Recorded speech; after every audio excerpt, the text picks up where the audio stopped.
6월 25일 금요일 새벽 예배 본문의 말씀은 사무엘상 20장 24절로 마지막 절 42절까지 말씀이 되겠습니다. 사무엘상 20장 24절로 마지막 절까지 말씀을 통해서 금요일에 주시는 하나님의 은혜를 함께 나누도록 하겠습니다.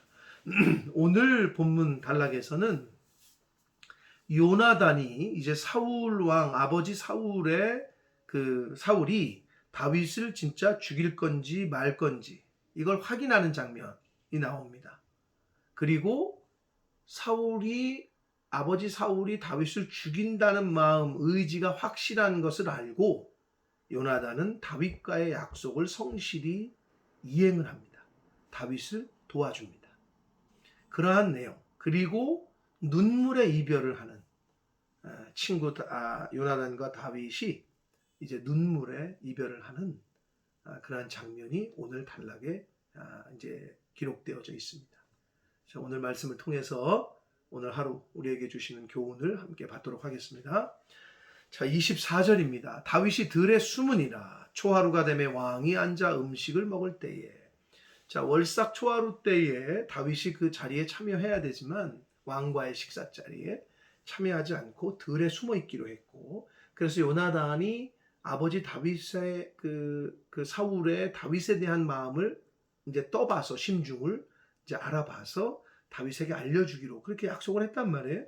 그래서 이제 음식을 먹을 때에 25절 왕은 평시와 같이 벽 곁 자기 자리에 앉아 있고, 벽 곁이란 얘기는 벽을 등지고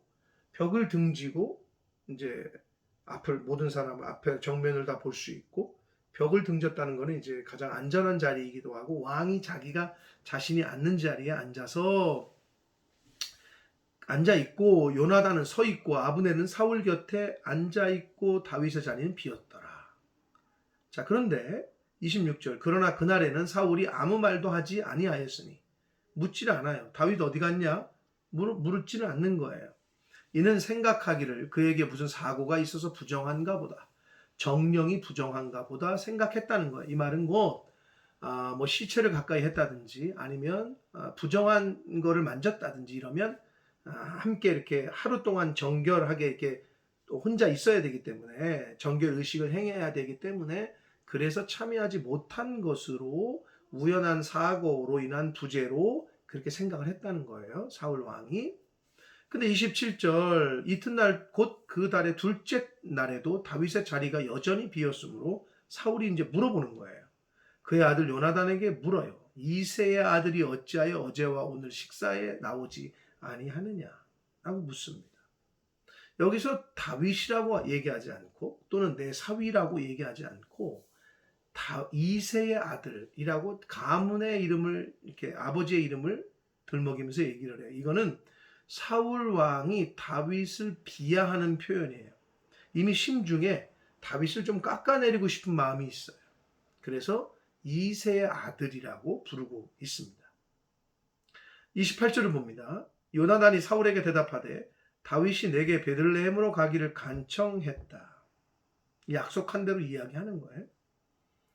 29절 이르되 원하건대 나에게 가게 하라. 우리 가족이 그 성읍에서 제사할 일이 있으므로 나의 형이 내게 오기를 명령하였으니 내가 내게 사랑을 받거든 내가 가서 내 형들을 보게 하라 하였으므로 그가 왕의 식사자리에 오지 아니하였나이다. 가족들이 베들레헴에 가서 예배 제사 드려야 되기 때문에 거기에 참석할 수 있게끔 허락을 요구를 해서, 그래서 내가 허락했다 라고 지금 요나단이 다윗의 그 부재를, 이유를 얘기를 합니다. 자, 그랬더니 30절 사울이 요나단에게 화를 내며 그에게 이르되, 사울이 화를 내요. 패역 무도한 계집의 소생아. 누구에게 얘기하는 거예요? 아들 요나단에게. 이 말은 근데 패역 무도한 계집의 소생이라는 것은 그 당시에 관용적인 표현인데, 무슨 말이냐면 직역을 하면 반역하는 구부러진 여인의 아들이란 뜻이에요. 그러니까 자신의 왕을 왕으로 여기지 않고 왕에게 어게인스트하고 반역하는 여인의 아들이다 라고 이야기를 합니다. 자기 아들에게. 네가 이새의 아들을 택한 것, 결국은 사울 왕은 자신의 아들이 자신 편에 쓰지 않고 다윗을 돕고 있다는 걸 알고 있는 거예요. 그래서 네가 이새의 아들 다윗을 택한 것이 내 수치와 내 어미의 벌거벗은 수치됨을 내가 어찌 알지 못하랴. 응? 다 안다는 거지. 알고 있다는 거예요. 그럼 너는 지금 나를 선택하지 않고 다윗을 돕고 있다. 그래서 그 화를 지금 그대로 아들 요나단에게 뿜어내고 있습니다. 31절 이새의 아들이 땅에 사는 동안은 너와 내 나라가 든든히 서지 못할 것이다. 그런즉 이제 사람을 보내어 그를 내게로 끌어오라. 그는 죽어야 할 자이니라 라고 말을 합니다. 자, 여기서 사울 왕은 다윗을 죽이는 이유에 대해서 요나단에게 너와 내 나라가 든든히 서지 못할 거다. 다윗이 살아있으면 라고 얘기를 해요. 즉 왕권 유지의 어려움을 자신이 아니라 다윗과 요나단에게 책임을 돌리고 있어요. 너 때문에 지금 너가 왕 돼도 너 그 왕권을 유지하기가 어려울 거다. 너와 다윗 때문에 라고 지금 책임을 돌리고 있습니다. 자, 이렇게 요나단은 아버지 사울 왕의 심중을 파악했어요.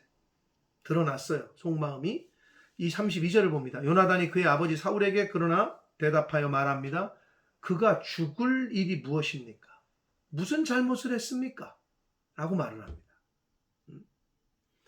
그러자 33절 사울이 요나단에게 단창을 던져 죽이려 한지라. 사울은 지금 다윗뿐만 아니라 다윗을 돕고 있는 자신의 아들 요나단도 죽이려고 들고 있어요. 이렇게 지금 하나님의 말씀을 떠나고 하나님의 은혜를 떠나면 얼마나 악해지는지 자신의 아들까지도 죽이려고 드는 사울의 모습을 통해서 우리는 알 수가 있습니다. 요나단이 그의 아버지가 다윗을 죽이기로 결심한 줄을 알고 심히 노하여 34절 식탁에서 떠나고 요나단이 노했다는 거예요. 심히 노했대. 그리고 떠나요. 아버지 곁을 떠나요. 여기서 떠났다는 말은 쿰이거든요.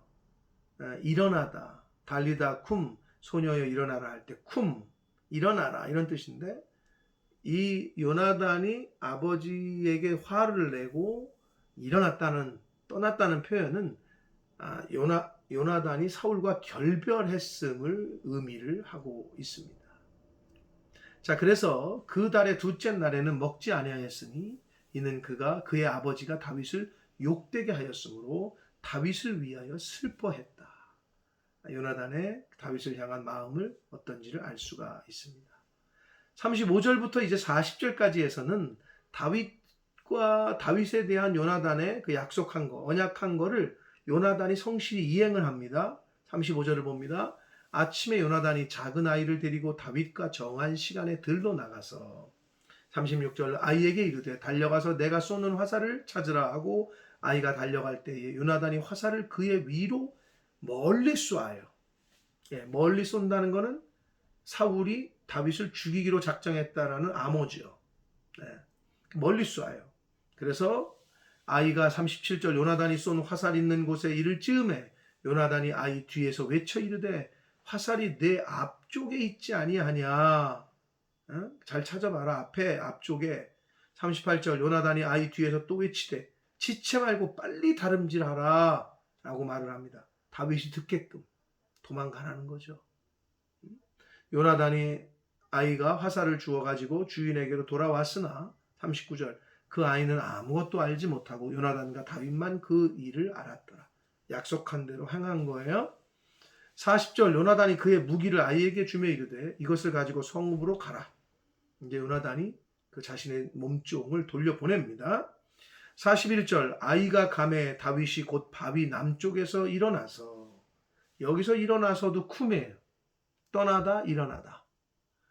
자, 여기서 그 저자의 사무엘상은 성경은 지금 요나단도 일어서고 떠나고 쿰, 다윗도 쿰 떠나고 일어선다는 그 단어 결국 사울 왕을 다 떠난다는 거예요. 요나단도 다윗도. 땅에 엎드려 3번 절한 후에 서로 입맞추고 같이 울되 다윗이 더욱 심하더니 다윗은 요나단에게 예를 표합니다. 왕자에게 그리고 친구로서 왕자로서 고마운 마음을 절을 하는 것으로 이제 표현을 하고 서로 눈물의 이별을 하게 됩니다. 다윗이 더욱 심하게 울었다는 거죠. 42절 요나단이 다윗에게 말합니다. 평안히 가라. 우리 두 사람이 여호와의 이름으로 맹세하여 이르기를 여호와께서 영원히 나와 너 사이에 계시고 내 자손과 내 자손 사이에 계시리라 하였느니라 하니 다윗은 일어나 떠나고 요나단은 성읍으로 들어갔다라고 성경은 말합니다.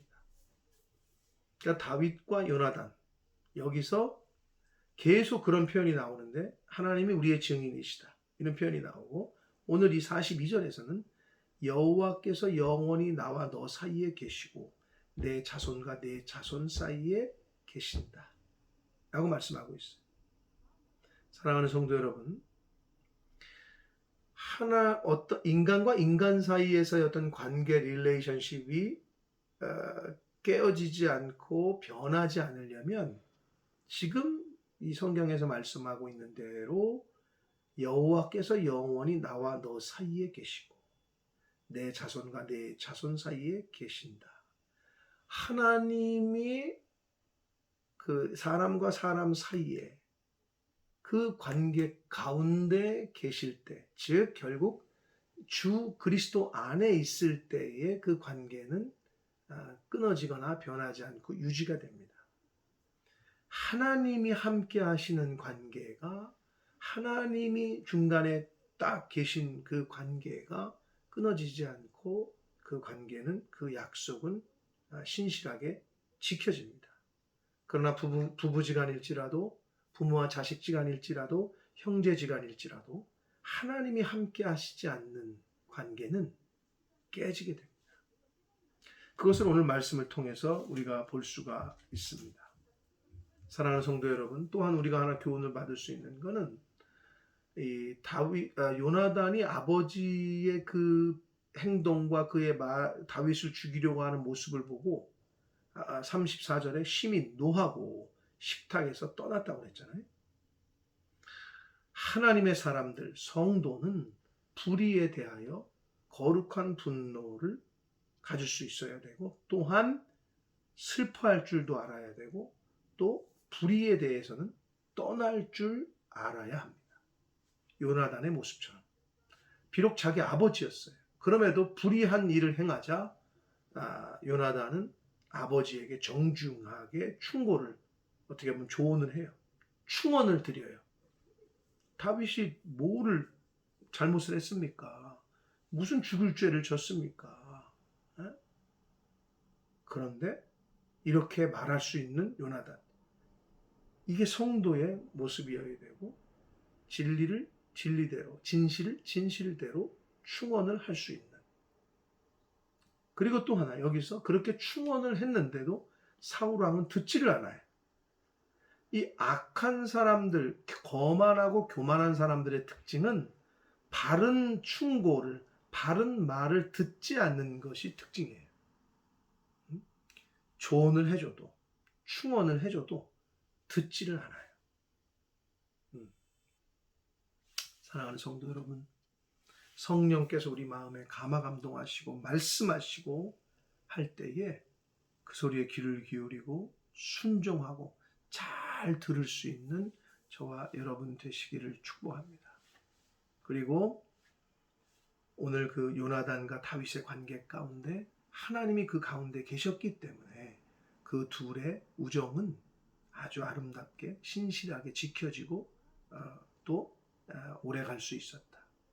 사랑과 사랑과의 관계 가운데 그리스도 안에서, 말씀 안에서 하나님이 중심의 그 관계의 중앙에 계실 때, 그럴 때 그 릴레이션십, 그 관계는 유지가 되고 신실하게 지켜지게 됩니다. 고로 그리스도 안에서 하나님이 함께 하시는 그러한 관계들, 부부지간이건 부자지간이건 형제지간이건 또 교회에서 성도와 성도 간의 관계건 간에 그리스도 안에서, 말씀 안에서 하나님을 모시는 그러한 관계들로, 신실한 관계로 그렇게 세워져가는 은혜가 있는 저와 여러분의 공동체 생활, 그리고 교인들 간의 그 관계, 그리고 이웃들 간의 관계, 가족들 간의 관계가 되시기를 예수 그리스도 이름으로 축복합니다. 기도하겠습니다. 살아계신 하나님 아버지, 오늘도 생명 주시고 새로운 한 날을 허락하시고 말씀을 전하고 들을 수 있는 은혜를 주셔서 감사합니다.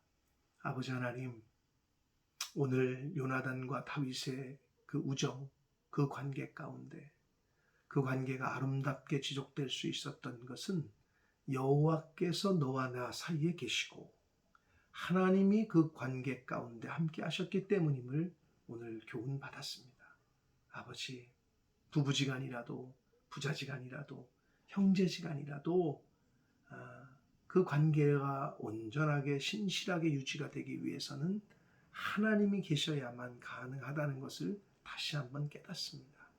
그리스도 안에서, 말씀 안에서 아버지, 하나님이 함께 하시는 부부지간, 하나님이 함께 하시는 부자지간, 하나님이 함께 하시는 형제지간, 하나님이 함께 하시는 성도와 성도 간의 관계가 되는 그러한 은혜가 저희들 위에, 몸된 교회 위에 있게 하여 주옵소서.